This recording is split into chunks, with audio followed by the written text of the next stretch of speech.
हजरत इब्राहीम अलैहिस्सलाम ने खुद अल्लाह को पहचाना।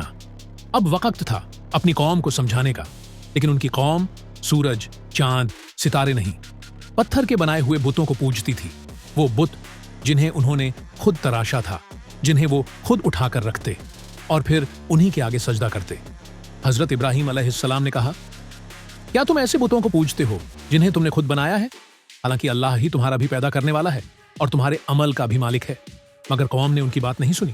वो सिर्फ अपने बाप दादा की राह पर चलना चाहते थे। उन्होंने कहा, हमने अपने बाप दादा को ऐसे ही करते देखा है।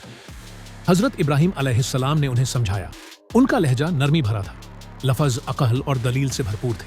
उन्होंने कहा, तुम और तुम्हारी पूरी कौम गुमराही में हो, सिर्फ अल्लाह ही हक है और वो बुत न तुम्हारी दुआ सुनते हैं, न तुम्हारा दर्द समझते हैं, न ही तुम्हें कोई फायदा या नुकसान दे सकते हैं।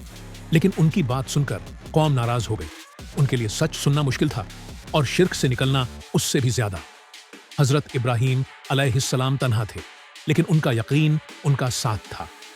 अगला हिस्सा जल्द आएगा, जिसमें देखेंगे कि हजरत इब्राहीम अलैहिस्सलाम ने बुतों को कैसे तोड़कर अपनी कौम को एक नया सबक दिया। अगर आपको यह पैगाम पसंद आया हो तो वीडियो को लाइक करें, शेयर करें और चैनल को सब्सक्राइब करना ना भूलें।